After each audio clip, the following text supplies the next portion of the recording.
Vous écoutez le podcast de la formation, le podcast fait par et pour les actrices et acteurs de la formation.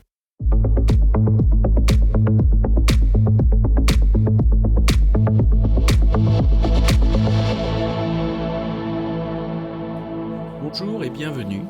Je suis ravi de vous recevoir sur le podcast de la formation, dédié aux formatrices qui souhaitent profiter de retours d'expériences terrain qui fonctionnent et de stratégies détaillées étape par étape.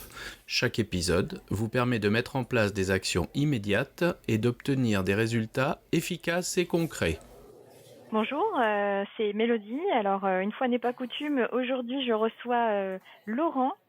Laurent, aujourd'hui, va nous parler de blended learning, de e-learning.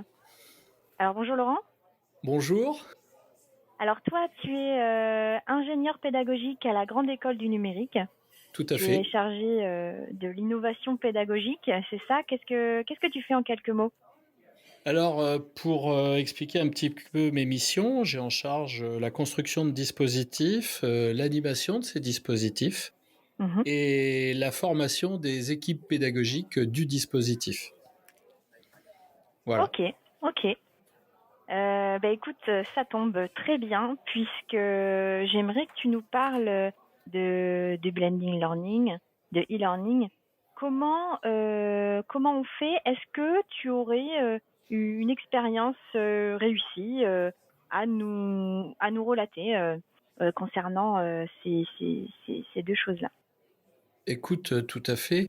Écoute, je vais te parler tout simplement de l'expérience qu'on a vécue à la Grande École du Numérique. Mhm. À la Grande École du Numérique, on a commencé en 2018-2019 et nous faisions à l'époque, pour rappel, des formations dans les métiers du digital, 100% présentiel.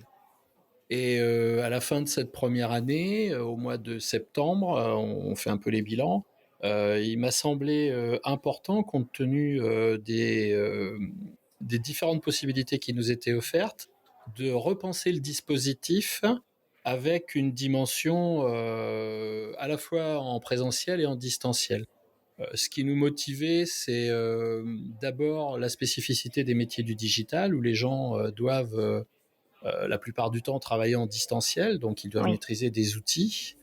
Et dans un deuxième objectif, c'était que nos publics éprouvent des difficultés financières à pouvoir venir dans un dispositif qui est centralisé sur Angoulême, venant de campagnes extérieures. Et on avait remarqué que sur les milieux fin de mois, c'était compliqué parce qu'on ne pouvait plus mettre de carburant. Nous, c'est un petit département, la Charente, il n'y a pas des systèmes de bus, on n'est pas en ville, quoi. Mhm. Donc du coup, on avait cette double option. Donc à la fois pour les apprenants dans cette dimension futur métier et limitation de coûts, et à la fois aussi pour être en capacité d'intégrer des nouvelles stratégies pédagogiques qui prenaient en compte le distanciel, qui nous semblait évident qu'on allait en avoir besoin. Voilà, à ce moment-là, Mhm. c'était ça. Oui, Voilà. d'accord. Donc, donc une évolution vers du blended learning avec du distanciel. Quelle fréquence Alors, quand j'ai commencé à repenser le dispositif, je me suis fixé de façon arbitraire 3 jours en présentiel, 2 jours en distanciel. hmm. Donc du coup, on était confronté à différentes choses. La première, un cours distanciel, un cours présentiel, ça se fait pas de la même façon, c'est pas les mêmes outils, c'est pas du tout la même chose en vrai. Mhm. Et donc il a fallu dans un premier temps réécrire les différentes modalités et la temporalité du dispositif. Oui. Une fois que la temporalité du dispositif a été établie, bon, ce qui était en présentiel déjà en place ne bougeait pas, mais pour ce qui était en distanciel, il nous a fallu repenser toute l'ingénierie, la conception des supports de cours, la dimension de formation à la fois des apprenants et des formateurs sur ces nouveaux outils, notamment une plateforme digitale qui était utilisée dans notre dispositif. D'accord. Il y avait déjà une plateforme digitale à Oui, disposition. Oui, on utilisait déjà une plateforme, mais uniquement, tu sais, pour déverser des contenus. Oui, En gros, on avait une arborescence, c'était un drive, quoi, pour faire simple, hein. oui, d'accord. Voilà. Et du coup, on utilisait très très peu les outils qui étaient fournis dans cette plateforme.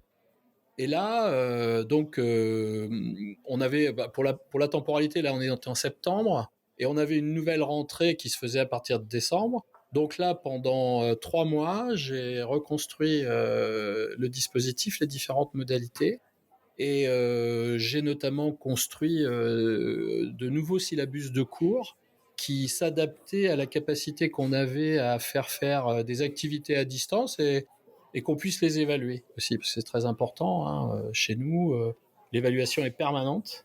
Donc, on voulait garder comme quand on est en présentiel.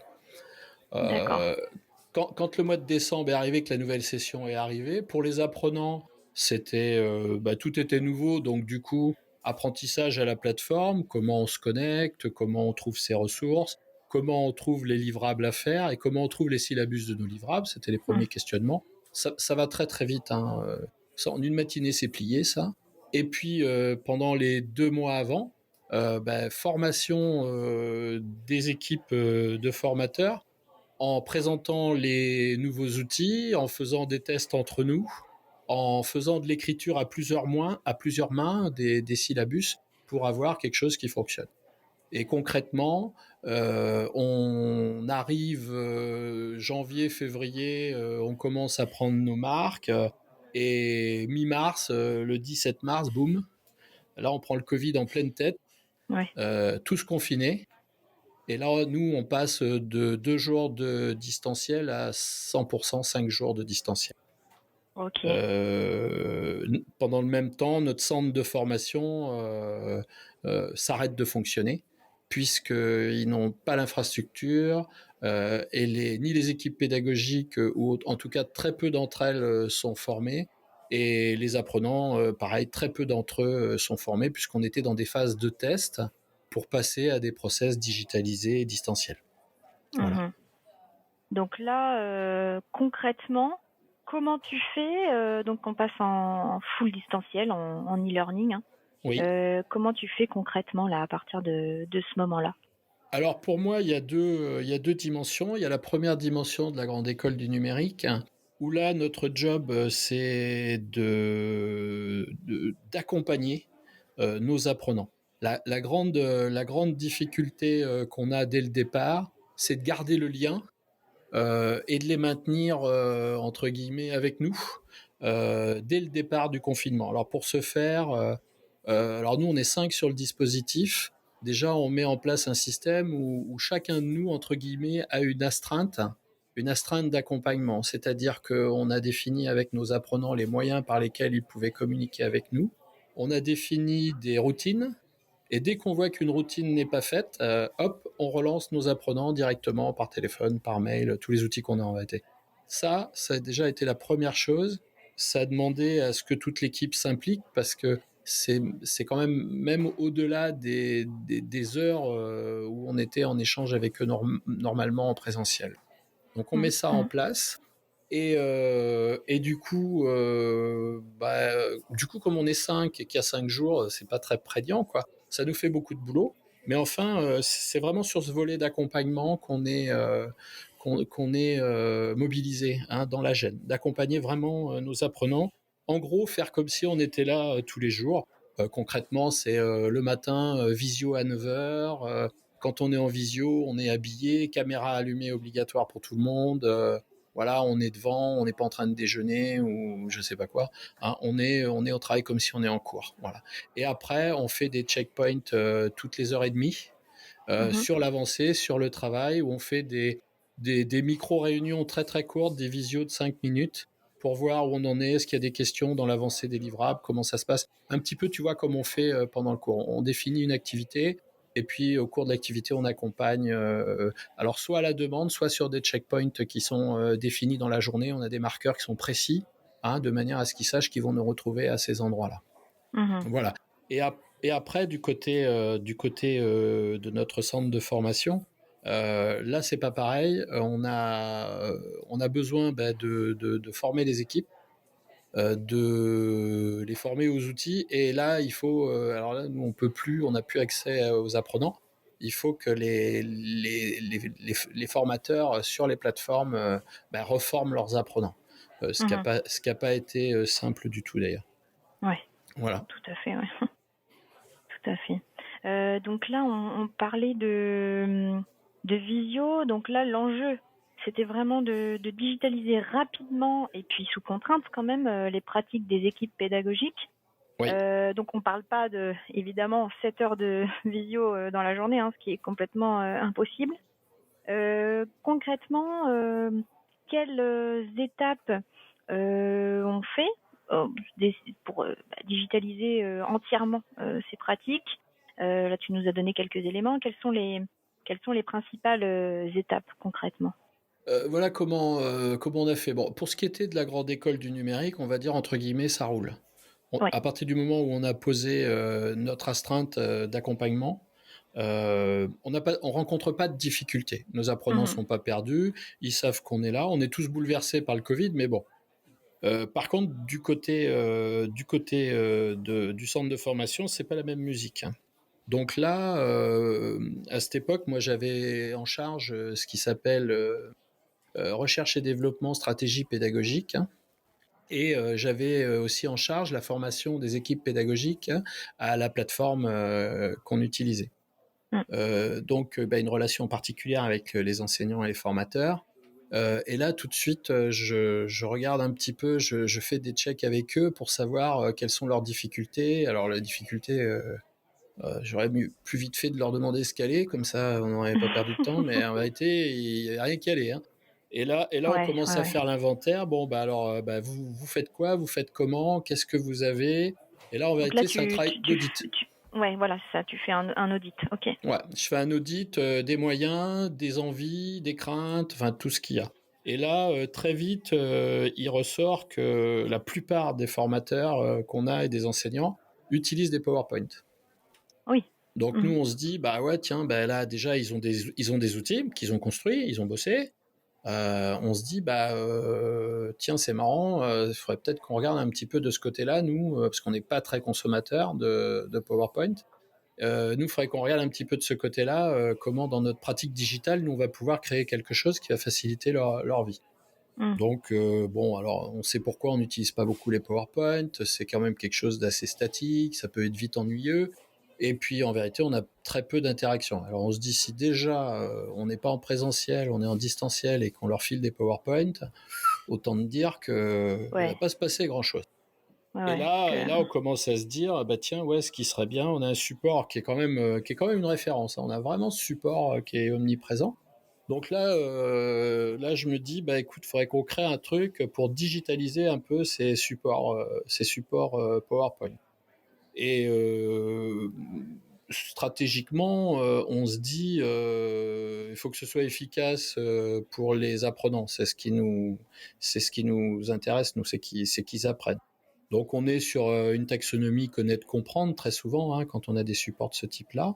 Et donc là, ce qu'il nous faut, c'est vérifier les connaissances. Donc on développe un système où on va prendre des PowerPoint Mhm. et on va, à l'intérieur de ces PowerPoint, soit en fonction des étapes du PowerPoint entre différentes slides, mettre des questionnements, des questionnaires, et ou bien à la fin faire des questionnaires récapitulatifs, ou bien faire les deux.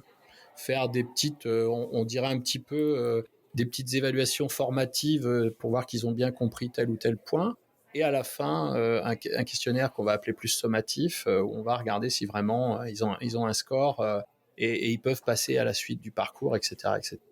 Donc on commence à mettre ça en place dans cette dimension-là.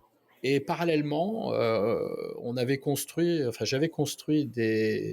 un support qu'on appelle chez nous un Mhm. syllabus de cours qui nous permettait de développer toute la stratégie de Biggs qui consiste à dire quelle activité je fais pour qu'en l'observant et pour que quand mes apprenants l'observent, on voit qu'on a atteint l'objectif visé par l'objectif pédagogique visé.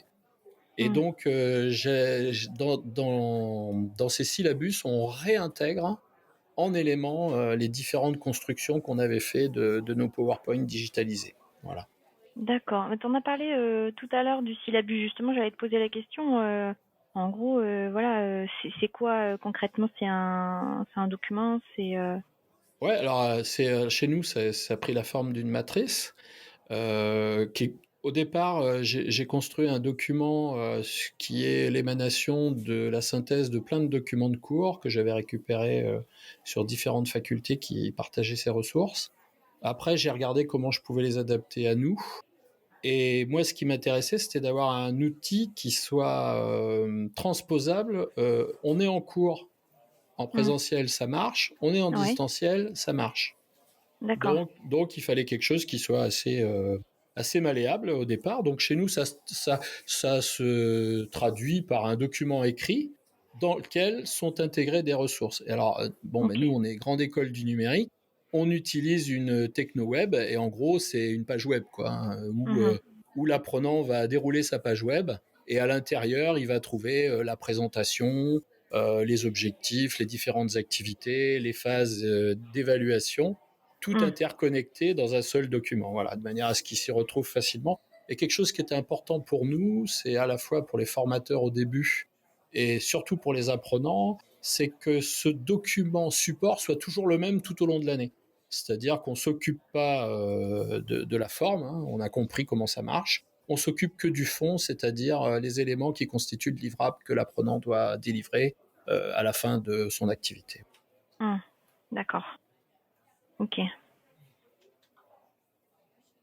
Hem, donc là, vous mettez ça, à disposition, des apprenants, ce syllabus-là, avec, les ressources, et cetera. Donc tu nous as parlé de questions, je crois, de quiz. Oui. Là, concrètement, donc, comment tu fais d'un point de vue, pédagogique pour, évaluer et suivre leur progression pédagogique? Parce que là, on est quand même, en 100% distanciel. On peut pas forcément, être là avec eux, derrière eux, à regarder, s'ils suivent bien, si, voilà, c'est bien compris, s'ils ont bien avancé, regarder, directement, sur leur ordinateur, la faire avec eux. Et Mm. donc, comment tu fais du coup? Alors là, en vérité, c'est pas très compliqué parce que on fait des phases où les phases en présentiel, on accompagne le faire, l'apprentissage faire. Ouais, c'est Alors, ça, on c'est est ça. bien d'accord, nous, on est dans les métiers du digital, hein, c'est-à-dire que les Oui, gens travaillent sur un ordinateur, donc ils oui, font avec un ordinateur, c'est pas des maçons, hein, qu'on a. oui, voilà, oui. Donc du coup, c'est réalisable sans difficulté puisque, en gros, ils ont une phase de prise de connaissance. Un- Nous, on intervient sur un petit débrief pour vérifier que tout est bien compris, que tout le monde soit lancé. On vérifie que les activités sont lancées. Et dans leur temps de recherche, dans leur temps connaître, comprendre, on leur laisse ce temps. Et après, on vient les accompagner d'en faire. Et là, on va utiliser des stratégies de classe virtuelle Mmh. où on les fait travailler en groupe. Alors c'est très important de les faire travailler en groupe et on fait des phases. Alors ah ouais, pourquoi c'est important de les faire travailler en groupe? Parce que quand on est en distanciel, la dimension d'isolement elle est très prégnante. Alors que Ouais. là, on fabrique des rooms. Là, peu importe l'outil, les outils fabriquent tous entre guillemets ce qu'on appelle des rooms, c'est-à-dire un endroit où trois étudiants vont travailler sur par exemple une partie d'un problème et puis à la fin on collecte tout. Et nous, on va les accompagner, venir avec eux quand ils sont dans la phase de réalisation, et on va se rendre sur les différents espaces pour voir s'ils ont besoin. Et là, ils peuvent soit nous appeler, nous faire venir dans l'espace hein, pour les accompagner, soit nous, on y va de notre propre chef. Mmh. Voilà. Et c'est intéressant parce que on va garder cette capacité à, à faire entre guillemets du présentiel à distance.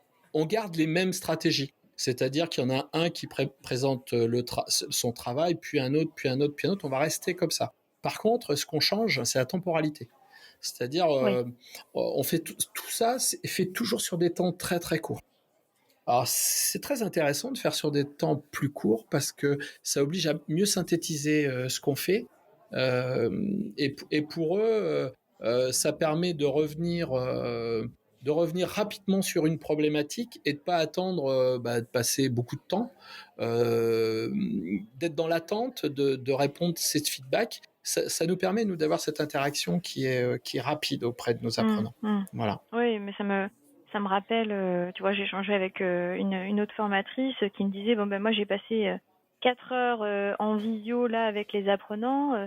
Honnêtement, il y avait des caméras éteintes, je savais pas s'ils étaient là ou pas. Et après on entend les apprenants qui disent, ah bah ouais, mais moi j'en profite pour faire mes brioches, etc. Alors c'est pas facile quand même. Enfin voilà. Donc là en fait, en distanciel, il faut et qu'ils aient les ressources et qu'on ait une évaluation et bien sûr l'accompagnement et qu'ils sachent étape par étape ce qu'ils doivent faire et surtout qu'on vérifie qu'ils lâchent pas.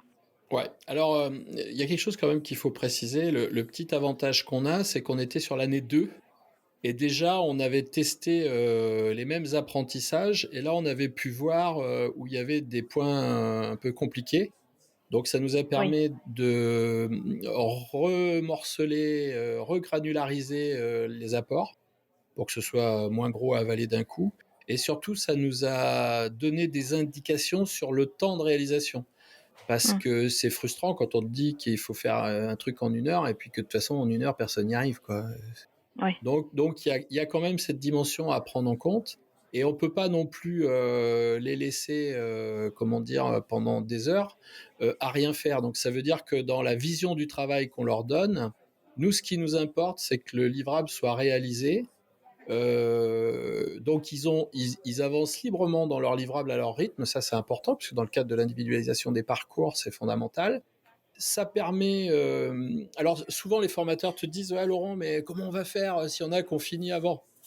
Bon, je dis, t'inquiète pas, ils Oui. trouveront toujours quelque chose à faire. Et alors moi, quand j'ai des phases un peu longues comme ça, où je sais que de toute façon, il y en a qui finissent avant, je les intègre dans la phase d'apprentissage des autres. Parce que en tant que formateur, on sait qu'apprendre, enfin que qu'enseigner, c'est la meilleure façon d'apprendre. Donc moi, je me dis, bah écoute, si j'en ai deux, trois qui sont plus forts, avec le raccord, bien sûr, bah, ils vont Mhm. pouvoir venir soutenir les autres pour que les autres avancent. Et on se rend compte que là, ça crée, au départ, même si tu as de l'hétérogénéité sur le groupe, eh ben, du coup, ça se resserre très très vite. Et puis après, ben, moi, je mets en place des petits challenges, tu vois, avec des points qui sont plus sur la progression que sur le résultat, quoi. Tu vois, si on progresse, si une équipe progresse beaucoup, elle a beaucoup de points. Puis nous, on mettait des challenges avec des bonbons, enfin des trucs. Bah oui, forcément. Ça, Donc là, il y a des gourmands partout, tu vois. apprentissage entre pairs, mais avec des challenges, avec des récompenses, enfin, voilà, de la motivation, quoi, quand même. Oui, et puis C'est des fois sympa. avec eux, en vérité, il faut dans la proposition pédagogique, il faut être alors innovant, je dis pas. Enfin, moi, ça me fait marrer un peu les trucs innovants parce que moi, j'ai l'impression des fois de faire des trucs innovants et ils existent déjà depuis 10 ans. Ça, c'est vachement innovant ce que je propose. Non, je crois que le maître mot, c'est ce que disait Marcel Lebrun, c'est la diversité qu'on propose aux apprenants. Ah, oui. Et là, je vais vous donner un petit tips. Moi, je fais un petit truc dans tous les dispositifs que j'accompagne. À un moment donné, je leur donne le cours et c'est eux qui le construisent à la place du prof. Eh ben, Ouais, donc écoutez, carrément classe renversée, là. ouais, ouais, classe Ouais, ouais, renversée. Il renversée, ouais. fabrique le cours, ouais, ouais. Et ça, franchement, ça donne des résultats en termes de motivation. C'est extraordinaire, quoi. C'est extraordinaire. Je vois la dernière fois, je leur dis, on va construire l'évaluation. Et il y a quelqu'un qui me dit, ouais, non, mais si on construit l'évaluation, tu vois, le CF, évaluation courte formation, on va connaître toutes les réponses. Alors j'ai dit bah ouais et c'est quoi le problème? Bah du coup ça fausse un peu le jeu. Bah je dis pas du tout. Ce qui m'intéresse de mesurer moi c'est ce que vous savez, pas ce que vous savez pas. Mm. Donc du coup si vous construisez l'évaluation, en vérité vous êtes évalué sur la capacité à comprendre et à savoir ce qu'il faut évaluer. C'est ça qui est Oui, important. ah Et oui, là c'est pas, c'est pas la surprise à la fin. c'est ça. Et là, on voit que le résultat, il est excellent en termes d'engagement. En vérité, il faut pas, on pilote pas tout, quoi. Et puis, dans ces dimensions distancielles, il faut qu'ils aient leur place. Il faut que, et moi, ça me dérange pas de pas piloter un cours, hein. Nous, sur la grande école, on a des fois des gens qui ont des compétences qu'ils ont acquises avant. Moi, si j'ai quelqu'un qui maîtrise un sujet, je le laisse faire le cours, hein. Il n'y a aucun Mhm, souci, hein. C'est très mhm. valorisant pour eux. Oui. C'est comme ça d'ailleurs que des apprenants de la gêne deviennent des profs avec nous, hein. C'est du vécu. Et oui, et oui. Donc voilà, quoi. Ok, donc là pour résumer un petit peu, donc donc comment digitaliser rapidement les pratiques des formateurs. Donc là, tu nous parles qu'il suffit pas forcément de mettre le contenu sur la plateforme, de faire des visios, mais il faut vraiment qu'il y ait une structure, une méthode qui Ouais. permette également à la fois de mettre les ressources, à la fois d'évaluer et de suivre la progression pédagogique. Et donc là, tu nous as parlé à un moment donné, de capitaliser sur ce que les formateurs avaient déjà. Tu nous as parlé de PowerPoint, de les intégrer dans un syllabus. Oui. Alors du coup, concrètement, c'est quoi l'astuce? Comment tu fais tout ça? Eh ben, écoute, il y a deux choses qui pour moi sont fondamentales. Quand tu regardes la formation, moi je trouve qu'il y a toujours deux parents pauvres. C'est toujours l'évaluation. Et on a vu des chiffres l'autre jour sortir où 15% des formations n'ont pas d'évaluation. Ça fait halluciner quand même. Et Mm. c'est l'accompagnement. Donc nous, on a dit, bah, l'accompagnement, ok, bah, nous, on va le faire. Hein, on va accompagner, on va être présent, on va faire acte de présence à distance. Mm. Voilà. Et dans une dimension totalement autodéterminée par l'apprenant, c'est-à-dire que bah, c'est pas moi qui vais t'appeler pour te dire si tu as besoin. À un moment donné, tu as une difficulté, quelle qu'elle soit, tu m'en parles, tu as tous les canaux possibles. Alors, il y en a qui préfèrent t'appeler, d'autres qui préfèrent t'envoyer un mail, enfin, chacun fait son truc, quoi. Et puis nous, ben, on répond présent hein, dans cette dimension d'accompagnement. Et puis la deuxième phase, c'est l'évaluation. Donc, moi, j'ai besoin que mes apprenants ils retiennent les choses et j'ai besoin de vérifier qu'ils les ont retenues. Bah oui. Donc, le fait que mes formateurs avaient des PowerPoint amène de la connaissance, hein, de la compréhension. Donc là, là, on intègre tout au long des quiz, des évaluations et on fait un suivi. En réalité, on fait un suivi qui est toujours court. C'est ce que c'est plus facile d'évaluer quelque chose de court et en plus, dans un terme de motivation pour l'apprenant, vaut mieux qu'il réussisse par petites étapes successives que d'attendre d'être planté devant la montagne pour voir s'il va arriver en haut, tu vois. Moi, je Mm. préfère que tous les jours, il fasse un petit escalade là, tranquille. Et puis, puis tout d'un coup, quand il doute, tu dis, bah, retourne-toi. Il fait, ah ouais, quand même, j'ai bien avancé là sur cette affaire.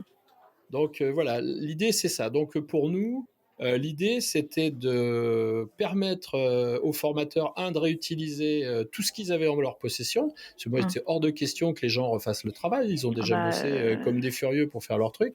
On remet pas tout à zéro et on valorise en digitalisant, c'est-à-dire on intègre des questions, ces questions et ces éléments finis avec l'intégration des questions, ben, on les positionne sur une plateforme et là, ça leur permet d'avoir un lien directement à mettre à disposition, soit dans la plateforme où ils travaillent, en gardant ben, l'intégrité de leur support, hein, la possession de leur support, ou mm. bien de donner accès directement sur cette plateforme à eux, qui est créé pour eux, d'avoir cet accès et puis de pouvoir donner l'accès à leurs apprenants. Voilà, comme ça, ils suivent bien les progressions, ce qui se passe, où ils en sont. Alors après, selon les plateformes, hein, c'est un peu différent. On peut récupérer bien sûr tout ce qui est les datas de réussite, de tout ce dont on a besoin. Qui fonctionne ou pas, en général, ça fonctionne pas. Pour la petite anecdote, faut pas s'inquiéter. Les gars de la plateforme, quand ça marche pas, ils vous disent que c'est l'outil auteur. Et les gens de l'outil auteur, quand il y en a un, si ça fonctionne pas, ils vous disent que c'est la plateforme. Donc du Ah, c'est coup, pratique. t'es vachement content quand ça marche. Hein. Ouais, ouais, ça, c'est du vécu. Hein. Voilà, un Ouais. petit peu ce Bah, que je peux t'en dire. tu vois, ce que je me dis, c'est que bon, bah, digitaliser ses pratiques, on dit digitaliser ses pratiques.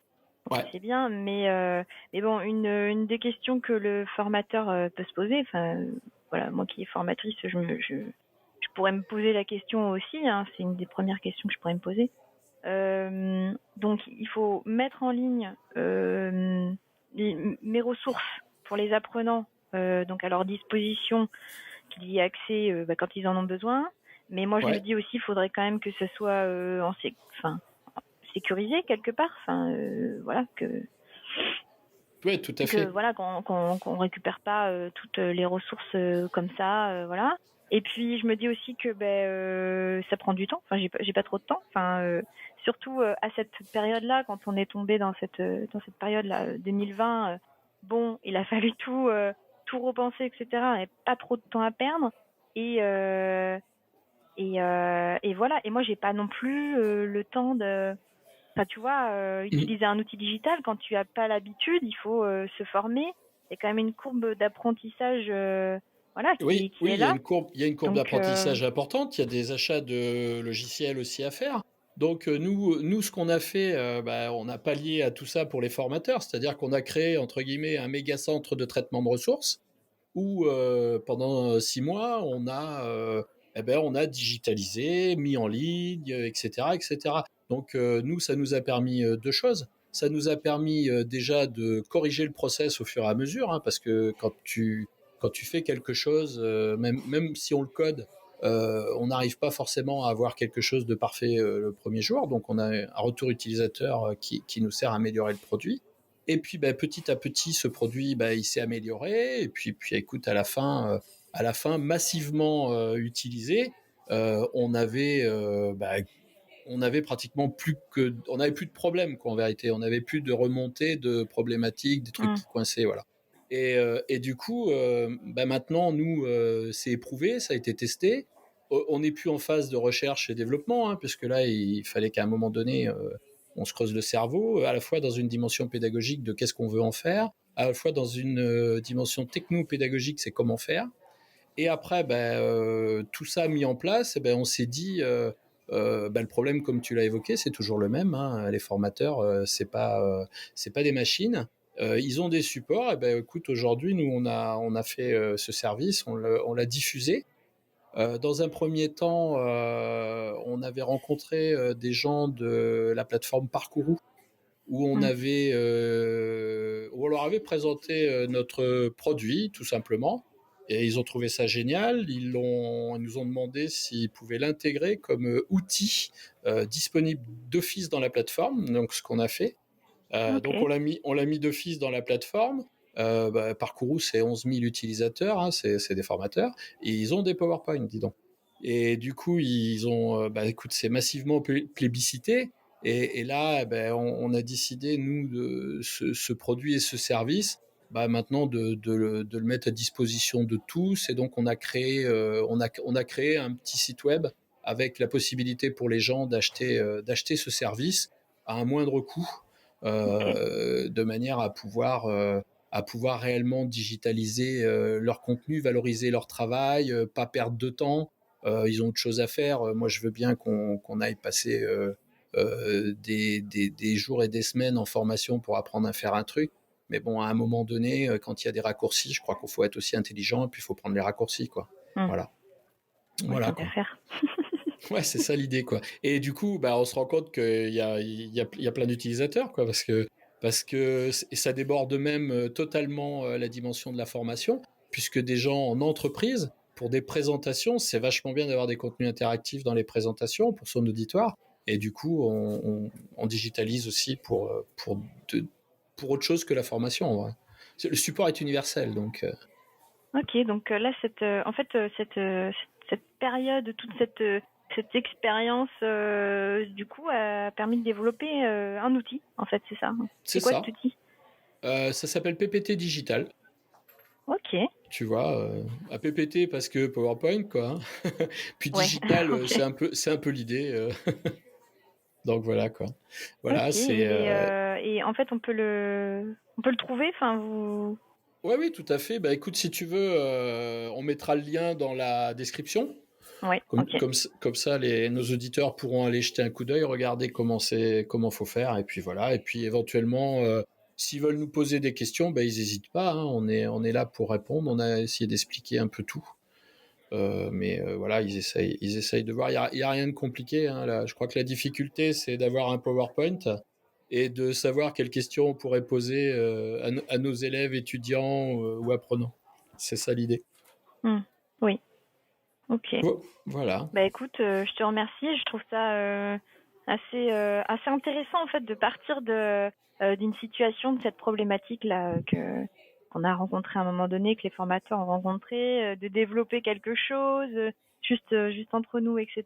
Et puis bah, que là aujourd'hui ça devienne un, un outil disponible pour tous, enfin voilà quoi, qui a fait ses preuves et tout ça. Donc c'est Mm. plutôt sympa. Donc effectivement, ben on pourra mettre le lien dans la description.